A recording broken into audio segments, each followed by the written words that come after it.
രണ്ട് പിള്ളേരെ ബൈക്കിൽ ക്യാമറയൊക്കെ ആയിട്ട് വന്നു ഫോട്ടോ എടുത്തു. ടീച്ചർ ചെക്ക് ചെയ്യാൻ ചെന്നപ്പോൾ അവരങ്ങ് പോയി. So irritating. എത്ര പെട്ടെന്ന് നമ്മുടെ സൊസൈറ്റിയും മീഡിയ ഒക്കെ ചേഞ്ച് ആവുന്നത്. യു നോ സംതിങ്, ഞാൻ ഫേസ്ബുക്കിൽ പോസ്റ്റ് ചെയ്യുന്ന വീഡിയോസിന് താഴെയുള്ള കമന്റ്സ് ഒന്നും ഒരിക്കലും വായിക്കാറില്ല. Mean who has a time for it, right? ഇന്ന് അന്നയുടെ പോസ്റ്റ് ഇട്ടപ്പം ഞാനത് വെറുതെ നോക്കിയതാ. യു വോണ്ട് ബിലീവ് ഇറ്റ്, 99% 99% ആൾക്കാർക്കും അവള് ചെയ്തത് ശരിയല്ലെന്ന് സ്ഥാപിക്കാനാണ് താല്പര്യം. I don't understand what's plaguing their minds. They don't even care about the truth. ഞാൻ ഈ ടെൻഷൻ്റെ ഇടയിൽ ഡ്രസ്സ് മാറുന്ന കാര്യമൊക്കെ അങ്ങ് മാറും. ഇതിട്ടുകൊണ്ട് എന്നെ ഒരു വീഡിയോ പോസ്റ്റ് ചെയ്തു. അതിന്റെ താഴെയുണ്ട് കുറെ വൃത്തികെട്ട കമന്റ്സ്. എനിക്കറിയില്ല ഈ ലോകത്ത് സ്ത്രീകൾക്ക് മാത്രമാണോ ഇങ്ങനൊരു വിധി. Amala, let me tell you a quote by Rebecca West. People call me a feminist whenever I express sentiments that distinguishes me from a doormat. 10-40 കൊല്ലം മുമ്പ് അവർ പറഞ്ഞിട്ട് പോയതാ. അതിന് ഇപ്പോഴും ഒരു മാറ്റമില്ല. നാളെയും അത് മാറാനൊന്നും പോകുന്നില്ല. പക്ഷെ ഇതിനിടയിലൂടെ നമ്മൾ നമ്മുടെ ജീവിതം ജീവിച്ച് കാണിക്കണം. അതാണ് ഹീറോയിസം. ഹീറോയിനിസം. ശരി, നാളത്തെ ബാക്കിയുള്ള കാര്യം മറക്കല്ലേ. ബട്ട് അമല, ജസ്റ്റ് റിമെമ്പർ, നീ ഫൈറ്റ് ചെയ്യാൻ പോകുന്നത് വലിയൊരു മാധ്യമ സ്ഥാപനത്തോടാണ്, പ്രത്യേകിച്ച് SGV എന്ന കാഞ്ഞിരമരത്തോട്. Doing some research about it. കുറച്ച് കാര്യങ്ങൾ ചോദിച്ചറിഞ്ഞു. സാം കുട്ടി വാകത്താനും SJV ആയ കഥ ക്വൈറ്റ് ഇൻട്രസ്റ്റിംഗ്. 1986-87 കാലഘട്ടം. കോട്ടയം മന്ദാരം വാരികയുടെ പുഷ്കല കാലമാണിത്. വാരികയുടെ പുറത്താണ് ഇവിടെ കൊതം വെച്ചോണ്ടിരിക്കുന്നത്. കോഴിക്കോട്ടേക്കുള്ള വണ്ടി പോയോ? പോയി. ഇതാ വാഗത്താനത്തിലച്ചൻ പറഞ്ഞേക്കൻ. എന്താടാ അതിന്റെ പേര്? സാംകുട്ടി. എന്തോരം പഠിച്ചു? 10 ജയിച്ചു. നീ മന്ദാരം വായിക്കാറുണ്ടോ? മന്ദാരം മാത്രമേ വായിക്കാറുള്ളൂ, പിന്നെ ബൈബിളും. പ്രിയാബി, ഇവനെ ആ ഇടുക്കിയിലേക്കുള്ള വണ്ടി കൂട്ടിക്കോ കേട്ടോ. പറഞ്ഞിട്ടുണ്ട്.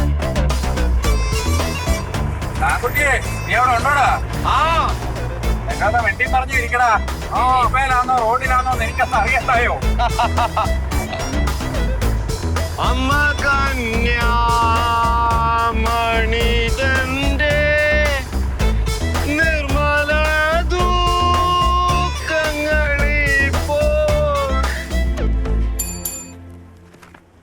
വണ്ണാത്തികളി നോവല് 15 പണ്ടൊരു കേട്ടോ. താൻ എന്നാടോ പറഞ്ഞേ? അല്ല, വാഗത്താനത്തിലച്ഛനെ സ്തുതിക്കണമെന്ന് പറയായിരുന്നു. അത്രയ്ക്ക് തങ്കം പിടിച്ച ഒരു കൊച്ചനെ അല്ലയോ ഇങ്ങോട്ട് പറഞ്ഞു വിട്ടത് നമ്മുടെ സാങ്കുട്ടി. എന്നാ വിനയമാ, എന്നാ ദൈവവായവാ. അതെന്തായാലും നന്നായി. തിങ്കളാഴ്ച മുതൽ 3 ദിവസം ഞാൻ ലീവല്ലയോ. ഇടുക്കി വണ്ടിയെ നമുക്ക് സാങ്കുട്ടിയെ തന്നെ അങ്ങ് വിട്ടാലോ? എടോ, അതിന് അവന് വല്ല ഡ്രൈവിംഗ് വല്ല അറിയോ? അതല്ലേ അതിശയം, അവന് ഹെവിയുണ്ട്. എന്നാ വിട്ടോ. കൂട്ടിന് വേണ്ടി നമ്മുടെ മണിയപ്പനെ വിളിച്ചു കേട്ടോ.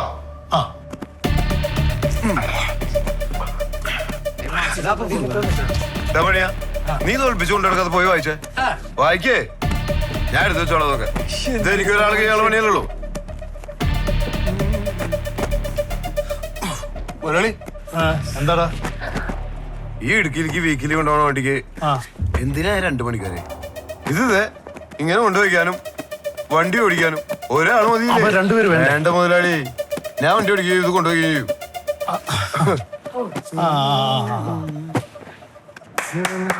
അതെ, ഇനി മുതല് പത്രവണ്ടിയില് ഒരാള് മതി. ഇതേ കരിങ്കല്ലൊന്നും അല്ല എടുത്തോണ്ട് പോണത്, പത്രക്കെട്ടല്ലേ, അതിന് ഒരാള് മതി.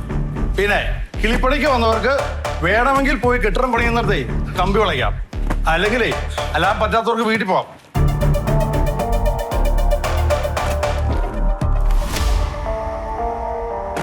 അമ്മ കന്യാമണിതന്റെ നിർമ്മല. മോളുടെ കല്യാണം കഴിഞ്ഞ് 4ാം പക്കം കുര്യാപ്പി മന്ദാരത്തിലെത്തി. ചേട്ടാ, എന്റെ താക്കോല് മുതലാളി കാണാൻ പാടുണ്ട്. മലയാളി അവരുടെ കാര്യങ്ങളൊക്കെ നോക്കി മന്ദാരവും വായിച്ച് പ്രാർത്ഥിച്ച് സാങ്കുട്ടി ഉണ്ടല്ലോ. നീ ചെല്ലേ. മന്ദാരത്തിൽ പണി മേടിച്ചു കൊടുത്ത കുര്യാപ്പിക്ക് തന്നെ 4ാം ദിവസം ആദ്യ പണി കൊടുത്ത് സാംകുട്ടി വാകത്താനും തന്റെ ചൈത്രയാത്ര ആരംഭിച്ചു. വീട്ടിലേക്കാണോ? ഞാൻ ഇറക്കണ. നിന്റെ അപ്പം പാതാളം പറിക്കാൻ കൊണ്ടിരിക്കണ. അതാണ് വർക്ക് ചെയ്യാ.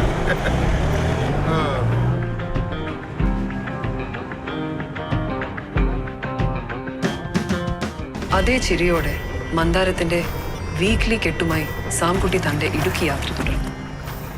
രാത്രിയിൽ പുറപ്പെട്ട് നേരം പുലരുമ്പോൾ ഇടുക്കിയിലേക്കുള്ള മുഴുവൻ ലോഡും അതാത് പോയിന്റുകളിൽ ഇറക്കിക്കഴിഞ്ഞാൽ കോട്ടയത്തേക്കുള്ള മടക്കയാത്ര തുടങ്ങും. ഈ സമയത്ത് പൊൻകുന്നം, കാഞ്ഞിരപ്പള്ളി, കോട്ടയം ഭാഗത്തെ ആശുപത്രികളിലും സർക്കാർ സ്ഥാപനങ്ങളിലും ജൗളിക്കടകളിലും ജോലി ചെയ്യുന്ന സ്ത്രീകൾ ഇടുക്കി കോട്ടയം സൂപ്പർഫാസ്റ്റ് കാത്ത് ബസ് സ്റ്റോപ്പിൽ നിൽക്കുന്നുണ്ടാവും. അവർക്ക് ലിഫ്റ്റ് കൊടുക്കും, അവർക്ക് മാത്രം. ആ യാത്രകളിൽ സാംകുട്ടി അവരോട് വാ തോരാതെ കുശലം പറയും, സൗഹൃദം സ്ഥാപിക്കും. വീട്ടിലെ, നാട്ടിലെ, പണിസ്ഥലത്തെ വിശേഷങ്ങൾ ചോദിക്കും. സങ്കടവും സന്തോഷവും കണ്ണീരും പ്രതീക്ഷയും നിറഞ്ഞ അവരുടെ കഥകൾ അവർ സാംകുട്ടിയോട് പറയും. ഒപ്പുകടലാസിൽ എന്ന പോലെ ആ കഥകളെല്ലാം സാംകുട്ടി മനസ്സിൽ കുറിച്ചു വെക്കും. പ്രസ്സിലും ഡിസ്പാച്ചിലും രാത്രികളിൽ വാരിക കെട്ടിടത്തിന്റെ ടെറസിലുമൊക്കെ ഇരുന്ന് സാംകുട്ടി ഈ കഥകൾ ഒരു ലേഖന പരമ്പരയായി എഴുതിക്കൂട്ടി. മലയോര പട്ടണത്തിലെ പെൺ ജീവിതങ്ങളുടെ കണ്ണീർ കഥകൾ.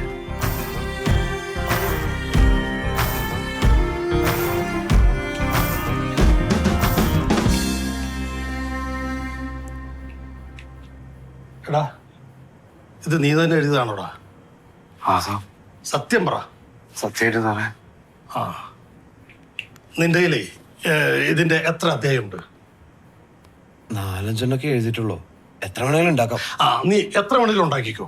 നമ്മള് അടുത്ത ആഴ്ച ഇതിന്റെ പരസ്യം കൊടുക്കുന്നു. പിന്നത്തെ ആഴ്ച നമ്മള് പരമ്പര തുടങ്ങുന്നു. അപ്പൊ വണ്ണാത്തിക്കളി അത്യാവശ്യം നമ്മൾ നിർത്തിയല്ലേ? ആ, ഇത് വയനാട്ടിൽ നിന്നുള്ള സംഘടനക്കാരെന്നുള്ളതാണ്. ഇത് ആർട്ടിസ്റ്റിനെ കൊടുത്ത് ഇതിന്റെ പരസ്യങ്ങളൊക്കെ ശരിയാക്ക്. പിന്നെ ദേ സാങ്കുട്ടിയുടെ ഫോട്ടോയും വേണം കേട്ടോ. സമയം എടാ, ഇതിനെ വെല്ലാൻ ഇവിടെ ഒരുത്തന്റെ ഒരു കോപ്പുമില്ല. നമ്മൾ മന്ദാരം കത്തി കത്തിക്കേറും കേട്ടോ. അവിടെ നിന്ന് അങ്ങോട്ട് സാംകുട്ടിയുടെ ജീവിതം കംപ്ലീറ്റ്ലി മാറുകയാണ്. പരമ്പര തുടങ്ങി, പരമ്പര ഹിറ്റായി.